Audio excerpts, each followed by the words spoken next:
literasi adalah kemampuan untuk baca tulis, ya, dan memperhatikan perkataan. Nanti kan dapat tidak ada. Oke. Nah sekarang kita tambahkan ini kata digital. Ya. Digital karena kata-kata itu kan dari dulu bahkan berbeda digital.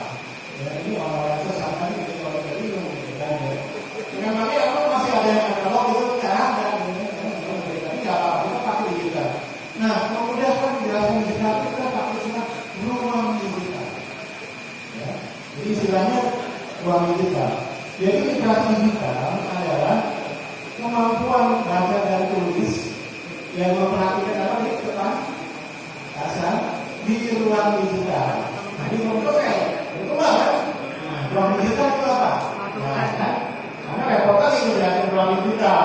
Ruang digital ya ruang digital adalah satu lingkungan yang orang memanfaatkan teknologi informasi saja. Ya kan? Ada email dalam satu ruang digital. Anda menggunakan website masuk ke ruang digital. Anda bikin WhatsApp masuk ke ruang digital. Ini sederhana ya ruang digital. Begitu kita menggunakan teknologi digital, kita sudah memasuki ruang digital. Nah, jadi kata dalam lingkungan ini apa sih literasi digital ini? Kemampuan baca dan tulis, memperhatikan kata-kata di ruang digital. Ya, jadi literasi digital tentunya di dalamnya ada catatan, ada keterampilan. Tapi pada dasarnya tiga hal. Di ruang digital itu yang namanya literasi digital ada pengetahuan kan? Ada dengerin Pak Ono, tapi besok ada dengerin Pak Jo, ya. Itu mereka menyampaikan informasi pengetahuan. Kalau kita sudah tahu kita terampil, tapi ada yang ketiga sikap. Jadi nanti kita bahas untuk kami lebih dalam. Tapi malam ini itu aja. Literasi digital definisi sederhana, ya, dan tiga poin. Saya akan dikagumi orang, tapi malaikat tidak mencatat orang yang kagum. Ya, malaikat mencatat ilmu yang bermanfaat. Ya, ada berarti ada orang yang pintar orang. Nggak dicatat bukan karena ibadah, yang dikagumi bukan karena ibadah. Tapi kalau saya menjelaskan dengan sederhana, masuklah ke dalam kita, ya, kemudian gunakan dengan pengetahuan dan keterampilan dengan sikap yang baik. Insya Allah jadi tegak, jadi dengan paham. Kalau saya bertanya lagi, apa yang literasi digital? Jadi bukan literasi dari digital. Mana mau nambah? Tambur. Ini versi saya. Kalau versi ini ada. Silakan lanjut.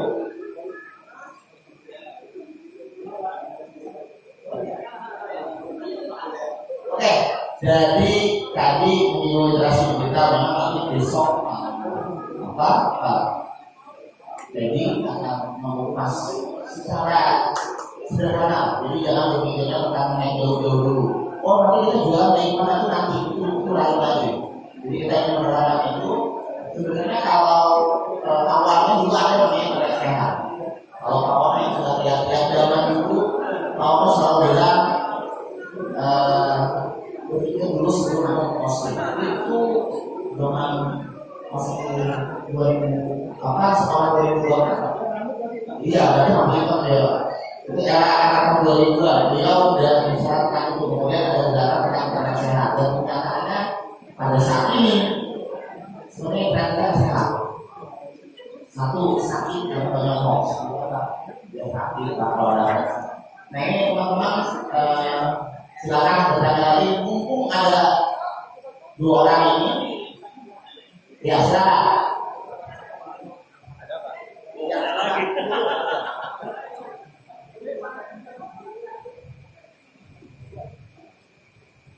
Bismillahirrahmanirrahim. Assalamualaikum warahmatullahi wabarakatuh.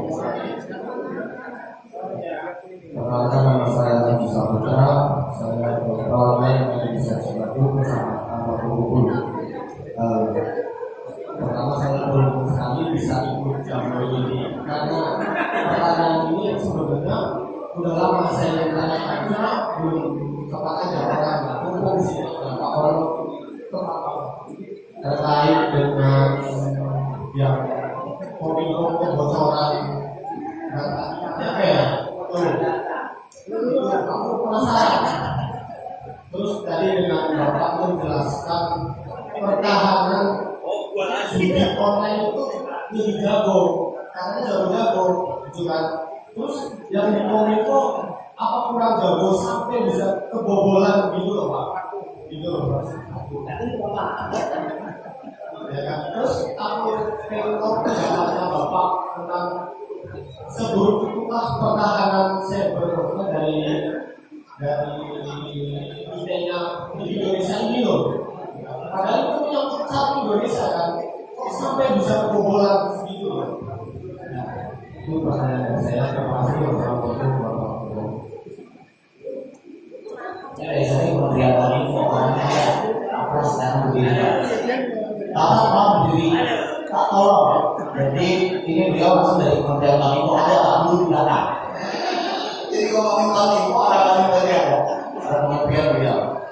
Tapi lain lagi, kalau ini bicaranya praktisi, tapi misalnya juga praktisi, tapi dua-duanya masih dibahas sama kementerian. Tapi suka berantem. mungkin kita dengar apa tentang bocoran data. Kalau sekarang ada namanya PDP atau perlindungan data pribadi. Nanti kalau PDP bagian yang kata yang di samping, kali ini bagian teknis. Oke. Yang bocor banyak ya, nggak cuma kok. Jadi yang bocor ada BPJS lah, ada Polri lah, ada macam-macam. Jadi sumber bocornya banyak. Nah, jadi yang menjaga BPJS segala macam juga bukan Kominfo juga kan. Itu banyak kan. Jadi kita nggak bisa nyalahin Kominfo aja. Nah, minta maaf dulu tapi ya, sebagian nggak usah saya keluarin sih. Saya tahu sebagian, cuman yang saya tahu itu nggak bisa saya keluarin. Jadi saya harus pakai kata-kata yang kadang direkam dan masuk di YouTube. Saya nggak bisa pakai kata-kata yang kebuka banget di bagian yang ini. Tapi poinnya kira-kira gini, sumber bocor banyak. Harus diakui, yang amanin situs-situs itu memang nggak semuanya jago. Ya, itu satu. Harus diakui juga, sebetulnya kita punya yang namanya BSSN. BSSN ini salah satu tugasnya adalah menganalisa kelemahan aplikasi atau website pemerintah. Jadi sebetulnya BSSN kasih laporan, Bapak situs Bapak lemah loh segala macam. Selain BSSN juga kadang-kadang ada bug hunter. Situs Bapak lemah di sini. Pertanyaannya, kalau BSSN atau ada bug hunter ngasih laporan ke situ, kira-kira situ sama nggak? Nggak sama. Jadi jujur, ada BSSN, ada bug hunter segala macam ngasih laporan. Kadang-kadang mereka nggak suka, kadang-kadang mereka cuekin, dan itu kejadian sih. Nah, terus bocor. Dan bocornya seperti tadi saya sebutin waktu kita workshop tadi siang, itu waktu download file besar itu kan butuh waktu lama. Harusnya terdeteksi. Oh nggak terdeteksi, masalah lagi. Terus ya. Nah, sekarang urusan jadi kita punya masalah di situ. Tapi udah saya kasih lihat tadi bahwa hanya 1% yang bisa lulus harus lulus segala macam. Jadi dari sisi saya tidak masalah. Mudah-mudahan Anda bisa ambil kuliah saya bisa belajar. Nah, sekarang kita masuk dari sisi yang lain. Tadi adalah sisi yang diserang. Sekarang kita lihat dari sisi yang nyerang, gitu ya. Kenapa? Saya pengen nanya, kira-kira Bejorka itu hacker atau bukan?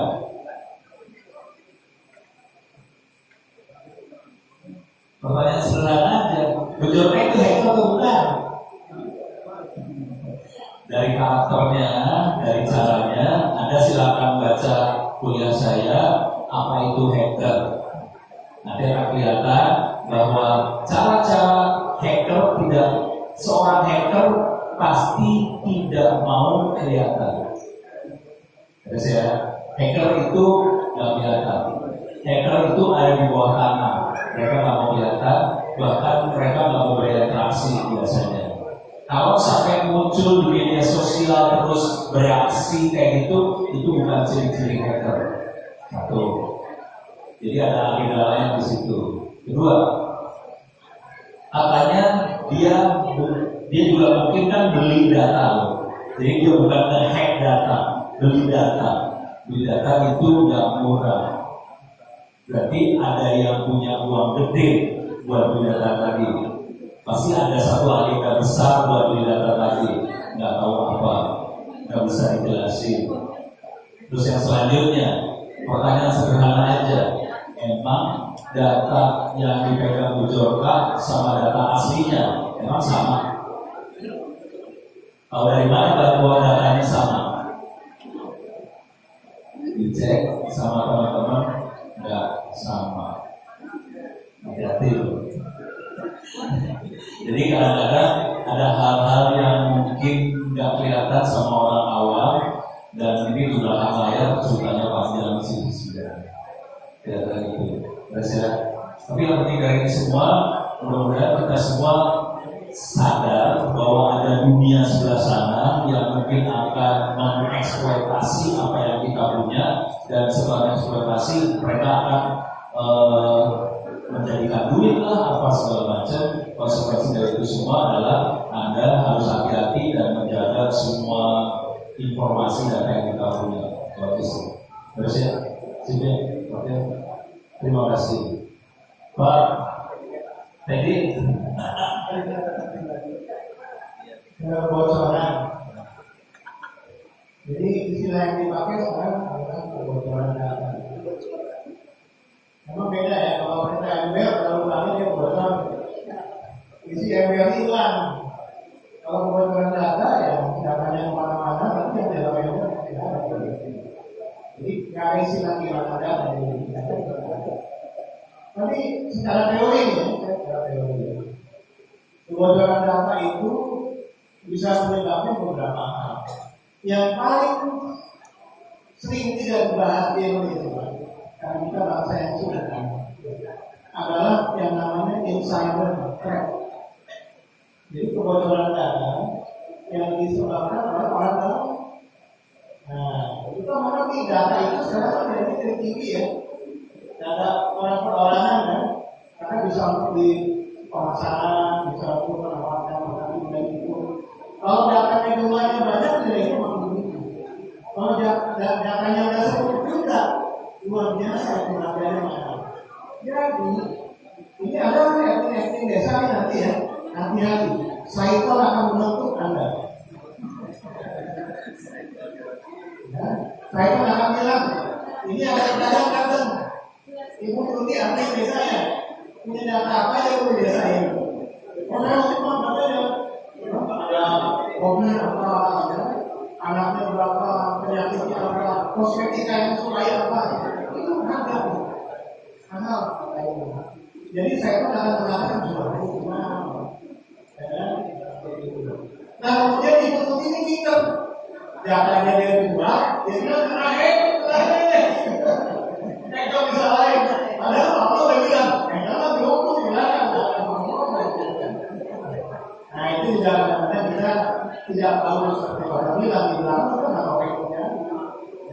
Begitu ada kebocoran data, data dijual di mana-mana yang bisa lain mereka dulu aja. Dia tidak mengurus apalagi di belakang itu. Tapi secara teori harus saya sampaikan kebocoran bisa. Ada yang melakukan peretasan bisa, tapi data itu kalau mendapatkan data tidak bisa semuanya loh. Tapi apa yang bisa harus bisa dipertimbangkannya dalam bentuk fisik. Jadi itu juga bukan kebocoran. Tapi gini, yang paling penting kita bisa bangun sampai pagi lah, karena ada kebocoran data ini. Tapi yang paling penting kita sendiri gimana?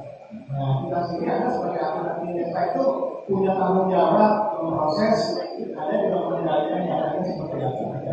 Biarkan kepada orang desa tentang password, tentang bagaimana hati-hati menyimpan data. Prestis hilang itu insiden keamanan informasi bukan banyak. Prestis kita hilang, jangan bercantok, jangan berkompor. Itu kena hack bukan?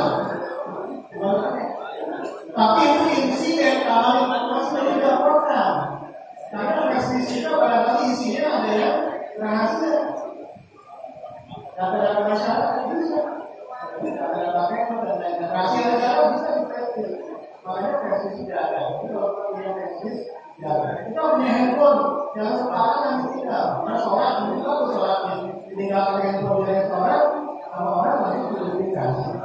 Isinya juga hanya di sholat. Jadi banyak hal-hal itu yang sederhana aja, jaga teknis, jaga handphone, jaga handphone ada dan lain-lain. Nah ilmu itu marketing kalau kadang-kadang teman-teman jangan ngomongin kami itu, ngomongin sederhana itu. Semua yang sederhana kita bisa pegang, insya Allah kita mengenai lagi yang lain-lain. Jadi saya ngerti, saya mendengar kebocoran data itu sangat meresahkan. Memang itu dibuat supaya kita semua resah.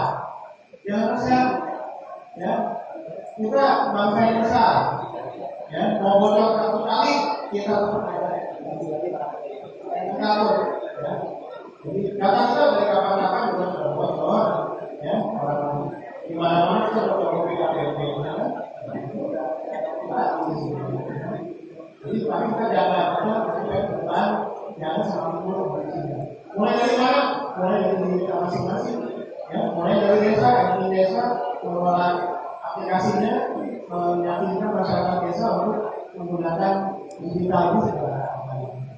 Banyak yang punya untuk memprotek data kita seperti apa itu nanti kita akan kesana. Tapi yang paling penting pertama kesadaran bahwa data itu tanggung jawab kita sebagai yakin data kita pribadi maupun data yang kita kelola.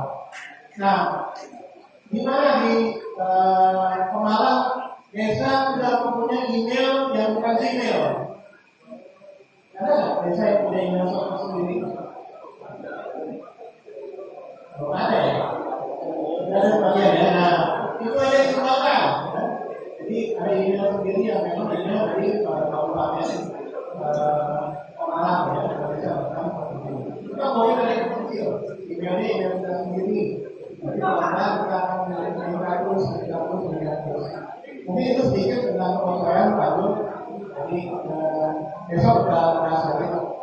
Lebih jauh tentang peraturan ini saya perlu sampaikan kawan tadi memang ini bukannya orang kalian banyak yang sudah segera mencoba mengatasi tapi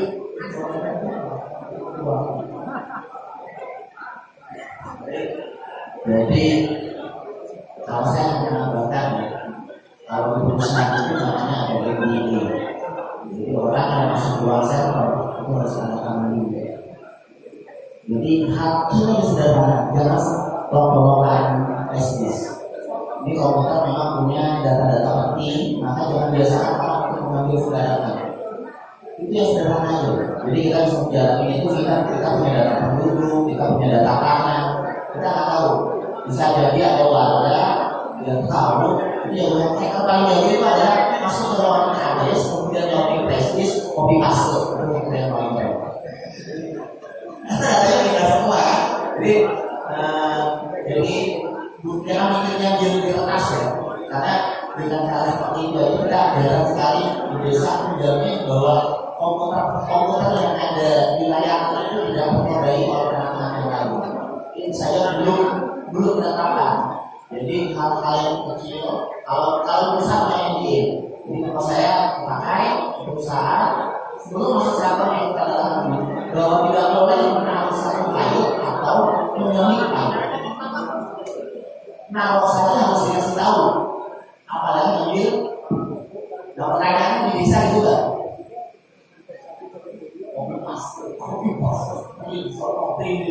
Jadi kita nggak tahu kerahasiaan ini.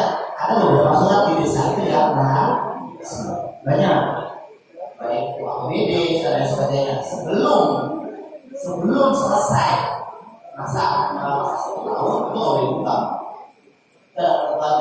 Jadi mau kita aku kita harus pelajari lagi ke bawah sendiri ada nanti di sana mana yang dikecualikan, data yang harus dikeluarkan oleh desa, mana yang harus dijaga. Jadi sederhana dulu yang kita dulu kalau tadi sudah disampaikan oleh Ono sama Pak Teddy. Kalau Pak Teddy nanti bisa masih ada, kalau katanya ini mau muncul, mau muncul berulang. Baik, silakan ada pertanyaan lagi. Kita sambil menunggu. Ayo, silakan.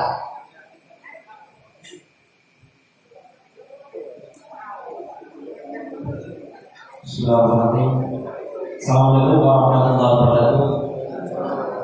Ya, sebelumnya terima kasih Pak atas waktunya sudah berikan kepada saya untuk menanyakan pertemuan ini masih terkait dengan data Pak.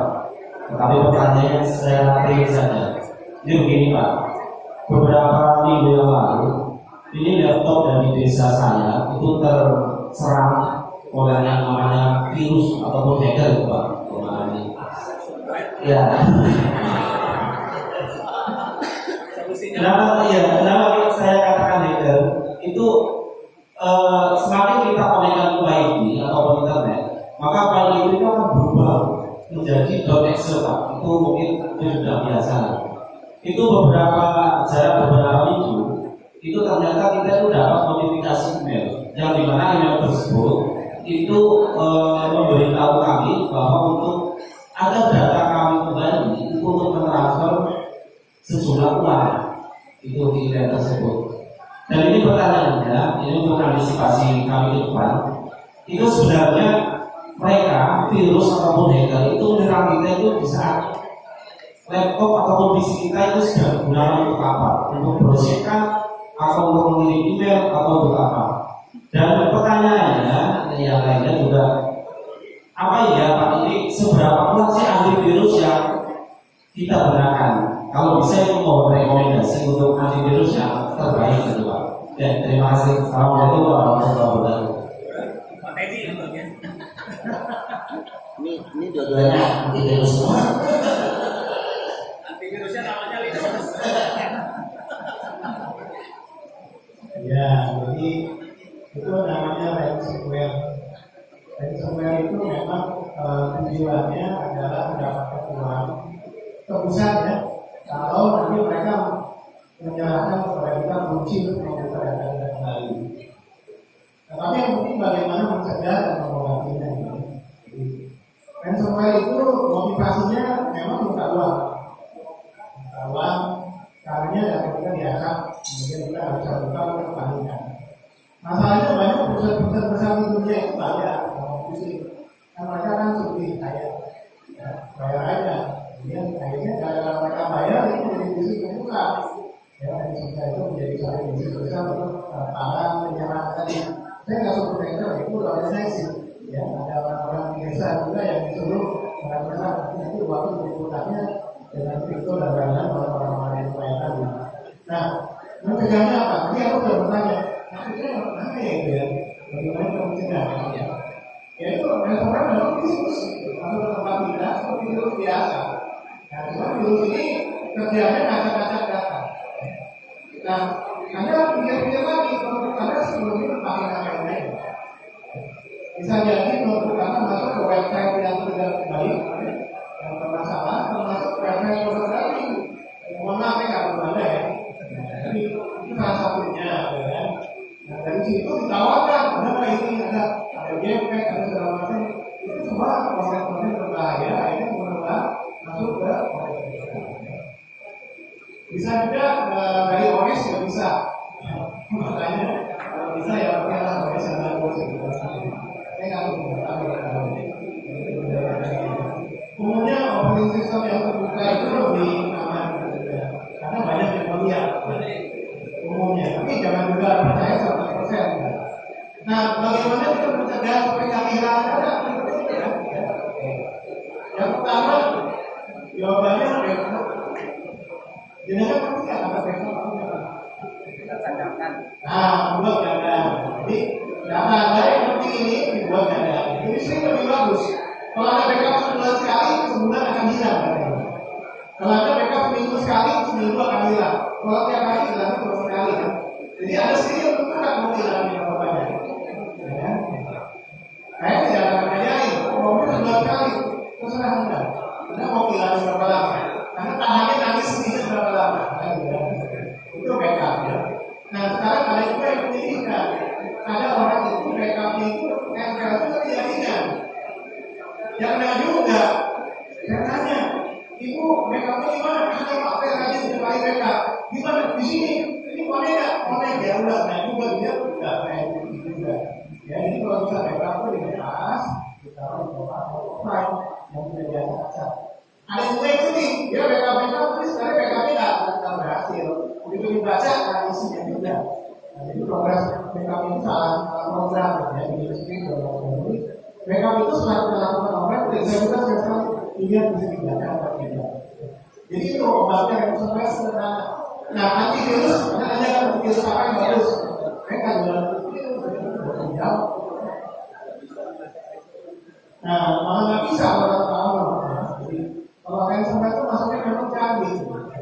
Artinya jaringan andanya yang diprotek supaya bukan virus atau virus ya.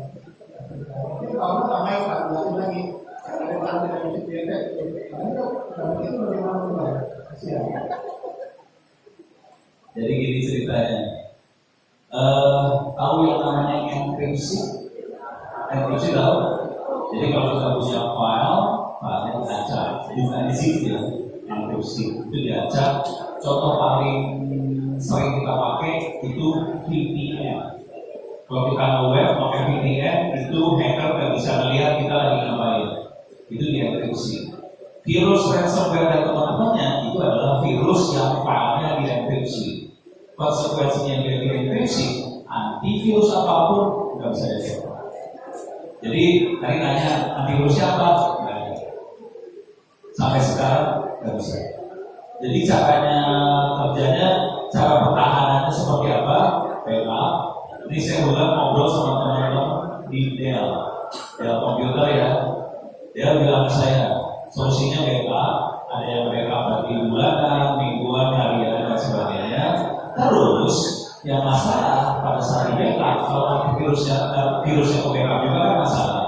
Jadi si Dell itu bikin software pakai artificial intelligence, pakai machine learning, pakai deep learning, dia monitor di file. Di filenya mencurigakan enggak? Jadi dia nggak bukan kayak antivirus. Antivirus kan melihat ini ada program virus dari dalamnya, ini nggak bisa lihat. Dia cuma melihat ini mencurigakan enggak? Kalau curigain langsung matiin backup yang itu, pakai backup yang terakhir. Jadi solusinya kayak gitu. Antivirus nggak bisa. Kalau saran saya, kalau mau selamat, kami pakai Linux biasa.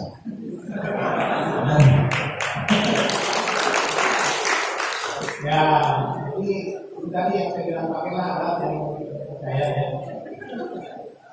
Bagus pertanyaannya, luar biasa. Ini mewakili juga seperti yang lainnya. Di ransomware tadi psikologinya apa? Masih ada? Silakan Pak. Tambahan aja. Jadi kalau teman-teman benar tidak ada virus yang saya pernah bongkar isi file dan triknya. Jadi ada cara penyelamatannya tetap harus menggunakan Linux. Jadi harddisknya dibuka, kemudian di BD namanya dibikin drive, dibikin dua, yang satu rusak. Nah yang operatnya juga ada yang berikan lama menggunakan test aplikasinya. Nanti dia akan mengembalikan proses kepada untuk enkripsi. Itu 80% berhasil diselamatkan. Sisanya bawa.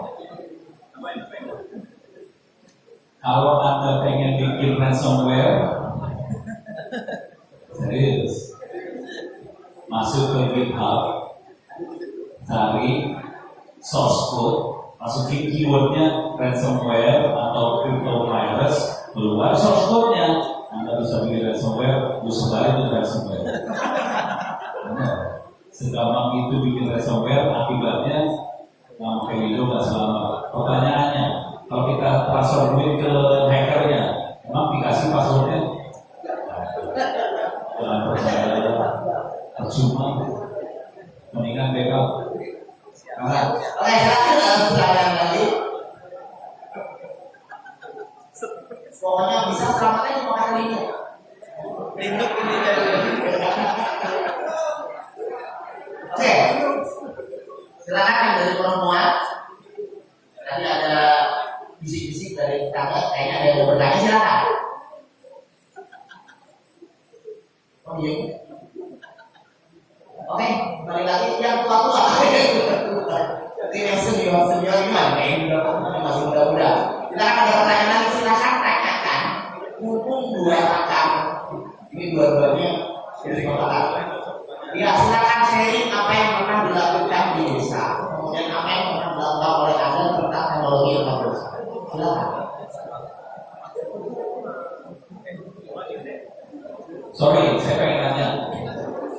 Berapa orang di sini yang umurnya di atas 35 tahun? Bikin ya. Sebagai usaha muda ya. Oke. Ini pesan aja. Saya kebetulan juri. Saya juri satu Indonesia Award. Bisa dicari di internet 1-indonesia.com. Di situ ada 1 Indonesia Award. 1 Indonesia Award itu ngasih award ke anak-anak muda Indonesia yang umurnya di bawah 35 tahun dan inspiratif. Oke, ulang ya. Award ini dikasih anak muda yang umurnya di bawah 35 tahun dan inspiratif. Boleh perorangan, boleh kelompok. Ini dari tadi saya nongkrong di situ, saya ngeliatin sih sebenarnya sebagian dari Anda itu sebenarnya orangnya orang hebat-hebat.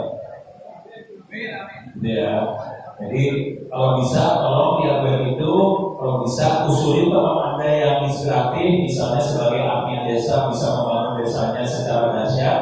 Soalnya kita pengen nyari anak-anak muda yang bisa jadi contoh. Minta maaf dulu, kita setahunnya cuma bisa ngasih award buat 6 award. 5 perorangan, 1 kelompok. Kelompok orangnya boleh lebih 1, tapi di bawah 35. Nah, bidangnya bisa bidang pendidikan, kesehatan, pertanian, usaha, UMKM, dan teknologi. Jadi tidak harus IT, bisa semua bidang. Jadi sarannya kalau bisa seperti itu. Saya kasih contoh ya, contoh orang-orang yang kreatif. Salah satu pemenang pertama Indonesia Award namanya Haryanto. Dia waktu itu mahasiswa di UNHAS. Waktu dia jadi mahasiswa di UNHAS, dia adalah satu-satunya orang desa dia yang bisa jadi mahasiswa. Yang lain nggak bisa karena nggak ada lampu di desanya di Makassar. Sekitar 1 jam 1 hari dari Makassar, pakai kendaraan 1 hari. Nggak ada lampu, akhirnya anak-anak ada yang bisa belajar. Dia punya kesempatan ke UNHAS. Solusi dari pemerintah buat desa itu adalah beli genset. Jadi harus ada 1 orang desa ke kota beli bensin, balik lagi sore sampai di desanya, gensetnya nyala, besok paginya pergi ke kota, balik lagi sore. mati, nyala, balik lagi ke kota, tiap hari seperti itu.